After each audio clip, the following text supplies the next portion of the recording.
Bonjour à tous, salut les caps. Aujourd'hui, nouvelle vidéo, très heureux de vous retrouver chers amis. Aujourd'hui, nouvelle vidéo. Et dans cette vidéo, chers amis, on va parler des propos chocs qui menacent le président Emmanuel Macron, le président français. Mais vous allez me dire, mais qui a osé menacer Emmanuel Macron? Vous allez me dire, c'est encore un énième imam à qui nous allons mettre une OQTF dans l'heure. C'est peut-être encore, je ne sais pas si c'est déjà arrivé, un prêtre chrétien. Ou alors, certainement, un délinquant de banlieue avec un casier long comme mon bras. Eh bien non. Aujourd'hui, c'est le rabbin David Daniel Cohen, le DDC, après la BBC, très connu dans les films X, la Big Black, on ne pourra pas dire le mot, la Big Black Cloche, voilà. Eh bien, voici le DDC, le David Daniel Cohen. C'est un rabbin qui est actif sur le site TorahBox, qui est un très bon site d'ailleurs que je recommande pour tous ceux qui veulent s'intéresser au judaïsme, même pour vous y intéresser de manière à être critique du judaïsme. Par exemple, si vous voulez en savoir plus pour ensuite peut-être poser des questions, etc. C'est une sorte de forum qui rétablit la vérité sur certaines paroles concernant le Talmud, concernant l'Ancien Testament, concernant la vie de tous les personnages connus du judaïsme. Bref, donc voilà, c'est un site assez connu où des rabbins exercent des vidéos, des conférences. On avait, je crois, si je ne dis pas de bêtises à l'époque, le Rav Twitou qui exerçait aussi dessus, qui a aussi sa propre chaîne YouTube. Et figurez-vous que dans cette vidéo-là, donc qu'on va se regarder dans quelques instants, ce rabbin-là profère des menaces au président français. Alors évidemment, imaginez 2 secondes, si c'est un imam qui dit ça, c'est déjà arrivé en fait, et sauf qu'il n'a pas menacé le président. Souvenez-vous de l'imam tunisien qui avait critiqué le drapeau français. Le drapeau français. Il avait été sous OQTF et retourné en Tunisie en moins de 48 heures. Retailleau, il lui a trouvé un avion dans les 2 jours qui suivent. Bon, là, ça fait plus de 48 heures que le rabbin a dit ça. Pour l'instant, pas un seul mot de CNews, pas un seul mot de BFM, pas un seul mot de Retailleau, pas un seul mot du gouvernement français, de l'Élysée, de Matignon, quoi que ce soit. Donc je ne sais pas pourquoi. Peut-être que vous me direz en commentaire, peut-être que moi je suis bête et naïf, mais bon. Alors, de quoi cette vidéo s'agit-elle? Parce qu'évidemment, le but c'est quand même de trouver le contexte. On ne va pas être malsain en disant « Regardez, il a dit des insultes » et puis en fait on ne met pas le contexte. Le contexte, c'est une vidéo YouTube. C'est celle-ci que vous voyez bien. Rav David Daniel Cohen, la tefila de Moshe Rabbeinu, la fin de la France et de l'Iran. Donc c'est quand même cool, enfin cool, je ne sais pas si c'est cool. C'est cool de voir un rabbin qui te dit en direct, c'est la fin de la France et de l'Iran. Le tout en vivant en France, certainement grâce à l'argent des Français. Il te dit la France, c'est la fin de la France. Bon. Enfin. Alors, ces propos interrogent sur le rôle d'une association comme TorahBox qui bénéficie de subventions publiques. Eh oui. Et de défiscalisation des dons en France, d'autant que son siège social est chez la famille Ben Amou, 5 rue David Bazov, Jérusalem, Israël. Voilà. Donc on a quand même affaire à une association qui est en Israël et qui défiscalise ses dons et qui bénéficie de subventions publiques. Alors que pendant ce temps, un journal comme Rivarol, qui est un journal 100% français, présidé par Jérôme Bourbon, l'excellent Jérôme Bourbon. Alors oui, il taquine un peu le CRIF, bon certes, mais aujourd'hui ils n'ont plus de subventions et le journal Rivarol court à sa perte. Donc chers amis, je vous incite d'ailleurs à mettre un petit euro là-dedans. Si vous avez un euro à mettre, mettez-le dans Rivarol, c'est toujours cool parce que c'est quand même un journal de la résistance. Bref. Des menaces explicites contre le président de la République. Ce président français, il faut qu'il le sache. Il a tout intérêt à se préparer son cercueil. Je cite, attention, ce sont ses propos. Ajoutant même que Dieu va lui montrer ce que ça veut dire de vouloir être aussi effronté. Donc on va se regarder ça. Alors évidemment, il y a une attaque contre la Palestine, il y a évidemment des menaces contre l'Iran, en disant que l'Iran subit des sécheresses qui va leur être bientôt mortelles. Enfin voilà. C'est vraiment, encore une fois, tout ça c'est peut-être métaphorique, je ne sais pas, je ne suis pas un spécialiste du judaïsme et des discours rabbiniques, donc peut-être que les rabbins parlent toujours sous forme de métaphore, mais c'est vrai que c'est quand même assez terrifiant de voir qu'en fait, on sait très bien, c'est le traitement le traitement ne sera jamais le même quand c'est un imam, quand c'est un mec comme moi, ou même, souvenez-vous de la mamie de, je crois que c'était une grand-mère de, ah peut-être pas grand-mère, hein, j'abuse. Elle a peut-être 50 ans, 50, 60 ans, quoi. Bon, peut-être, elle est peut-être grand-mère, je sais pas, je dis ça comme ça. Une femme de 50, 60 ans pendant les Gilets jaunes qui avait mis sur Facebook que Macron était une ordure. Elle avait juste mis Macron ordure. Elle s'est faite perquisitionner le lendemain chez elle. 5000 € d'amende, un truc comme ça, prison avec sursis. Souvenez-vous de la femme gilet jaune là, qui avait dit Macron, explosion, décapitation. C'était pas intelligent, hein, c'est sûr, mais elle est jamais passée à l'acte. Elle est jamais passée à l'acte. Et là, on parle d'un rabbin quand même qui vous dit, qui vous parle même pas de décapitation, style un peu référence à Louis XVI, tu vois. Non, non, là, il te dit, le président français, il a intérêt à préparer son cercueil parce qu'il veut reconnaître la Palestine. Parce que c'est quand même ça le propos de base. C'est parce que Macron veut reconnaître la Palestine. Et depuis qu'il a dit ça, toutes les institutions communautaires et pro-sionistes lui sont tombées dessus. Le CRIF, j'en parle pas. Donc vraiment, c'est assez terrifiant. Alors, on va enfin se regarder la vidéo, je sais que vous l'attendez. Avant de commencer, chers amis, s'il vous plaît, on est à ça, mais vraiment, on est à un poil de beuteux, d'avoir les 90 000 abonnés. Donc, je vous demande, chers amis, pour tous ceux qui ne sont pas encore abonnés, de vous abonner à la chaîne YouTube et de me faire passer les 90 000 abonnés. Et aux 100 000, souvenez-vous, on va pouvoir potentiellement inviter Philippot, Asselineau, et même peut-être le rabbin Daniel David Cohen pour qu'il s'exprime. Non mais c'est vrai, il faut lui donner la parole. Moi je suis pour donner la parole à tout le monde. Donc voilà, abonnez-vous. Un pouce bleu, ça permet aussi de booster les vidéos, ça permet un peu d'aider les petits créateurs de contenu comme moi. Voilà. Et puis un petit commentaire, voilà, ça c'est vraiment pour ceux qui veulent en donner un peu plus. Voilà. Non mais c'est vrai. C'est comme la chandeleur, tu sais, quand tu prends ta crêpe, il y a ceux qui mettent du sucre glace, il y a ceux qui mettent rien. Ceux qui mettent du sucre glace, en général, c'est ceux qui mettent des commentaires sous les vidéos. Bon, bah voilà. Dites-moi dans quel team vous êtes. Bref, allez, on se regarde ça. Donc, c'est cette vidéo-là, je vais vous la recadrer pour que vous puissiez voir correctement le contenu. Eh bien, c'est parti. Partir. Ce président français, il faut qu'il le sache, il a tout intérêt à se préparer son cercueil. Dieu va lui montrer ce que ça veut dire vouloir être aussi effronté et vouloir avoir des déclarations contre Dieu. Ce n'est pas contre le peuple juif seulement, c'est mais contre Dieu qui a dit que cette terre serait donnée au peuple d'Israël et que cette terre va revenir entièrement. Mais qui toute ça? la terre, sans aucune part. Ces gens qu'on appelle ces Palestiniens qui sont des nomades qui étaient de passage, qui se sont installés là, je leur conseille vivement de se dépêcher de faire leur bagage et de s'en aller parce qu'ils ne pourront pas rester dans cette terre-là, quoi qu'il arrive. Mais c'est pas seulement c'est pas seulement le président qui va devoir préparer son cercueil, mais c'est toutes ces personnes qui ont collaboré, ou bien à l'époque de Louis IX, qui ont le disjoncté dans Prison Break. Une grande partie du patrimoine juif. Et combien de fois dans l'histoire, mais surtout cette guerre de la Shoah de 39-45 avec la collaboration de Pétain et d'un grand nombre de Français, il faut que vous sachiez qu'ils sont en train de tous là, ils sont tous aujourd'hui vivants, ils sont revenus, et que c'est la France entière qui va s'effondrer. L'Iran qui a voulu faire les malins avec tout le mal qu'ils ont fait dans l'histoire, ils vont commencer seulement à voir la main de Dieu. La sécheresse s'est abattue sur l'Iran. Ce n'est que le début des plaies qui va leur arriver. Et il va également se passer des événements terribles où ils vont avoir coup sur coup.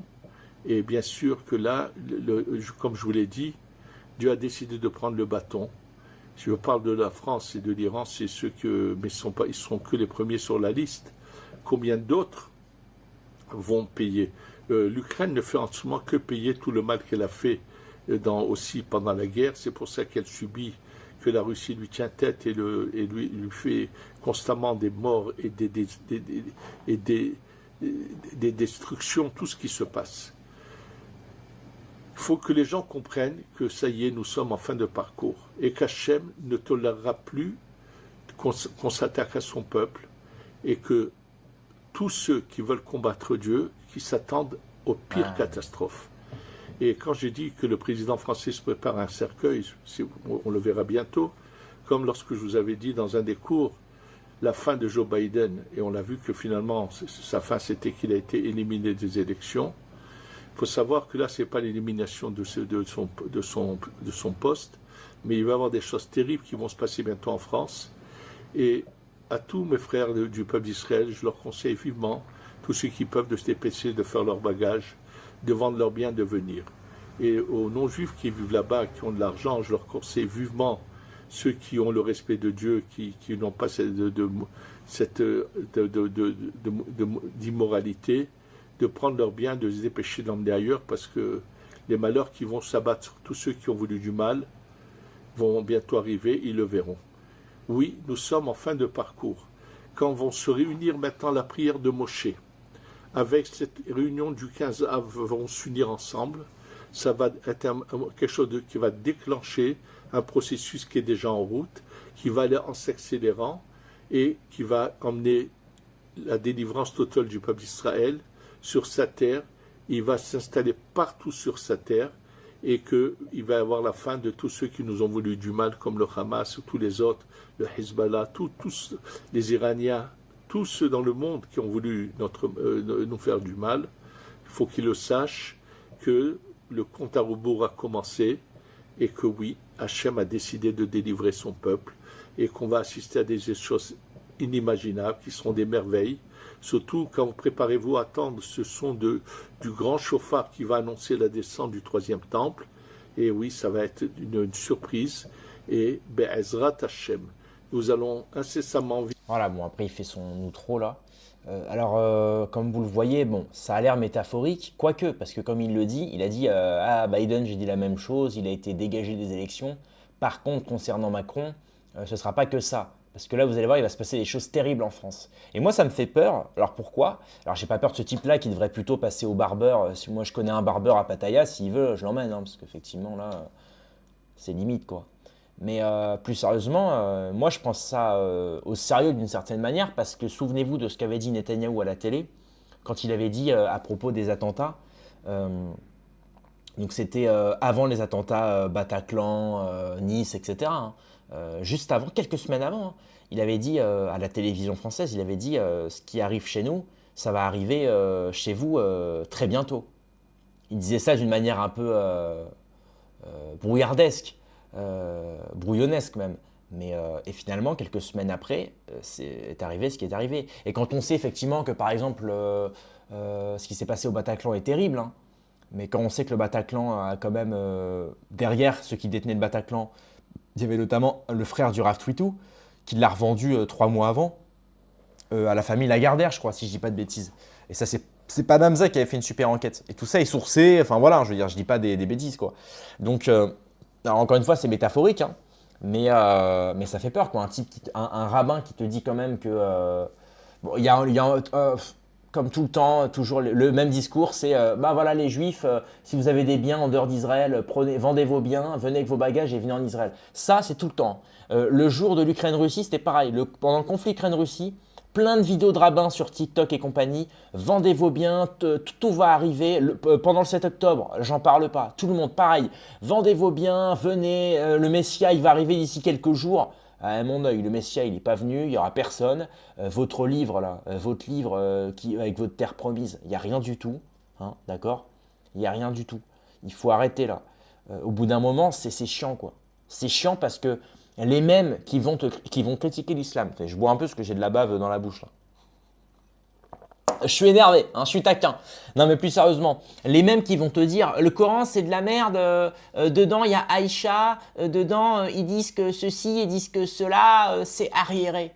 Ouais d'accord, et tu dis la même chose pour le Talmud. Voilà, en fait les mêmes qui critiquent l'islam, c'est les mêmes qui refusent de critiquer le judaïsme. Enfin, qui refusent de critiquer le Talmud, qui est un courant extrémiste du judaïsme. On va pas faire l'amalgame, tu me vois, je suis une femme. Bref, excusez-moi, je suis un petit peu... Non mais je suis taquin aujourd'hui. Donc voilà, et au bout d'un moment, c'est chiant quoi. Parce que, excuse-moi, quand des mecs justifient un génocide en disant que c'est une terre qui leur appartient, qui leur a été promis il y a 3000 ans, enfin je veux dire... voilà quoi, je veux dire, tu vas à la maternelle, c'est pareil, les mecs te disent pareil. Mais non, mais mes AirPods, ils m'étaient donnés il y a 3000 ans. Enfin, faut arrêter quoi, tu vois. J'ai envie de faire un sketch, j'ai envie de devenir humoriste là. J'ai envie de faire un sketch sur les 3000 ans. ça va s'appeler 3000 ans, donc faut arrêter. Me poussez pas les mecs. Enfin bref, moi j'essaie de faire de l'humour derrière tout ça. Parce qu'au bout d'un moment, de toute façon, il ne faut pas répondre sérieusement à ces gens-là. Je vous le dis. Il ne faut pas répondre sérieusement à ces gens-là. C'est des gens qui vivent dans une bulle. Et moi, je pense que là, pour le coup, il faudrait une cellule au gouvernement, une cellule religieuse, où on a des gens, des experts, qui disent gentiment, la religion, c'est bien si ça vous permet d'avoir un cadre de vie, si ça vous permet de vous transcender, si ça permet d'avoir une morale, une dignité, de faire la différence entre le bien et le mal, c'est très bien. Par contre, quand il s'agit d'être méchant vers les autres, d'être irrespectueux ou encore pire, comme on le voit ici avec des rabbins qui quand même profèrent, qui disent quand même que le président Emmanuel Macron doit préparer son cercueil. Donc c'est mise en danger du président et donc atteinte à la sûreté de l'État. Hein. Je veux dire là, on a atteinte à la sûreté de l'État. Hein. Je ne sais pas s'il y a des avocats dans mes abonnés là. Si vous connaissez un peu le droit, ça je pense que ça en tribunal, ça passe pas. Hein. Ça, c'est 17e chambre, 3 mois de prison avec sursis, 5 000 € d'amende normalement. Normalement, dans un pays qui marche, tu vois. Donc au bout d'un moment, c'est chiant, quoi. Je veux dire, les mêmes mecs c'est gavant, quoi. C'est gavant. Et encore une fois, c'est ça le plus chiant. C'est le traitement. Parce qu'à la limite que les mecs se disputent pour leur religion, je veux dire, ça les regarde que eux. Moi, je m'en fous, je dors bien, quoi, tu vois. Par contre, ce qui est vraiment énervant, c'est ça, quoi. C'est la différence de traitement. Un imam qui te sort un dixième de ce qu'il a dit, il va prendre de la tôle ou une OQTF. Un humoriste comme Dieudo qui va faire des blagues bracelet, un écrivain qui est obligé de s'exiler grâce à sa double nationalité, se retrouve emmerdé dans son nouveau pays, judiciairement parlant, Alain Soral. Par contre, un ou plusieurs rabbins qui profanent des insultes envers le président et le gouvernement en disant de manière métaphorique, certes, mais quand même en disant que le président français, et là on voit sur Twitter, tout le monde en parle. Hein. Donc là, ils ne peuvent pas faire les aveugles. Hein. Là, Retailleau, il ne peut pas faire l'aveugle. Tout le monde en parle sur les réseaux sociaux. Et on ne va pas dire que le vent en plus se tourne en leur faveur, vu ce qui se passe en Israël et en Palestine. Donc je veux dire, au bout d'un moment, si le gouvernement ne prend pas au moins qu'ils en parlent au moins, quoi. Qu'ils disent, bon bah voilà, les propos de ce rabbin sont métaphoriques, nous allons nous entretenir avec ce rabbin et nous allons revenir dans pas longtemps. À la limite, mais là, comme d'habitude, ils vont mettre les lunettes de l'invisibilité, ils vont faire genre qu'ils n'ont rien vu. Et puis la semaine prochaine, quand ce sera un imam qui dira la même chose, bon bah là, ce sera au QTF, 3 mois de prison, on le sait très bien. On le sait très bien. Je pense encore à mon ami Zied de Radio Principe, chez qui j'ai été chroniqueur fut un temps, qui a quand même, bon, je crois qu'il a fait appel, mais il a pris du ferme pour des conneries, quoi, des conneries parce que je crois parce qu'il a clashé je sais pas tous les tenants et les aboutissants, mais je crois qu'il a clashé un imam, un truc comme ça. Enfin, c'est même pas, enfin tu vois, il y a même pas d'insulte sur un président ou sur un, et le mec prend du ferme. Enfin, moi, ça me donne envie de vomir, perso, hein, je vous le dis. Hein. Ça me donne vraiment envie de vomir. Hein. C'est dégueulasse, quoi. C'est dégueulasse. Dire que moi, j'ai un casier judiciaire, enfin, mais 1000 fois moins, quoi. 1000 fois moins. Et ce type-là n'aura rien, on le sait très bien, quoi. Et encore une fois, j'ai rien contre lui. Hein. Il a l'air sympa, comme je lui ai dit. Hein. Moi, s'il veut, je lui donne une adresse de barbeur. Regarde, moi, ma barbe, elle est coupée, elle est propre. Grâce à ça, je suis comme beau gosse. Bon, bah, lui, malheureusement... Enfin, voilà, quoi. Donc, s'il veut, il n'y a pas de souci, hein. Mais voilà, quoi, je veux dire, au bout d'un moment, c'est gavant, quoi. Puis toujours leurs histoires de leur terre il y a 3000 ans, vendez vos bagages, vendez vos affaires, vos biens et venez en Israël. Tu te rends compte, là quand même, là, ce qu'ils te disent? C'est comme si nous, on avait des prêtres qui disaient vendez tous vos biens et venez faire votre pèlerinage et vendez tout. Enfin, il y a une responsabilité quand tu dis ça. Il y a des gens qui vont prendre ça premier degré. Il y a des familles qui vont tout vendre pour partir là-bas. Mais c'est vrai. Et quand ils vont arriver et que le Messia, finalement, il n'arrivera pas, qu'est-ce qu'il va dire le rabbin? Qu'est-ce qu'il va inventer encore? Oui, non, mais il viendra plus tard. Oui, mais non, mais t'es pas suffisamment connecté au chakra. Enfin, faut arrêter les conneries, quoi, les mecs. Faut arrêter. Et encore une fois, moi, je dis ça pour le bien et pour la morale. C'est-à-dire que c'est bête parce que là, il y a des gens qui vont se faire avoir. Il y a des gens, malheureusement, voilà, c'est dommage. C'est dommage. Enfin bref, je ne vais pas me rallonger, là, je vous ai déjà fait perdre suffisamment de temps. Mais voilà l'essentiel. Un rabbin menace Emmanuel Macron. Va-t-il y avoir sanction? On va voir ça dans les prochains jours. Voilà. Merci d'avoir suivi la vidéo. Rendez-vous dans quelques heures ou à demain pour une prochaine vidéo. Paix et amour sur mes amis et mes ennemis. Et surtout, sur mes ennemis.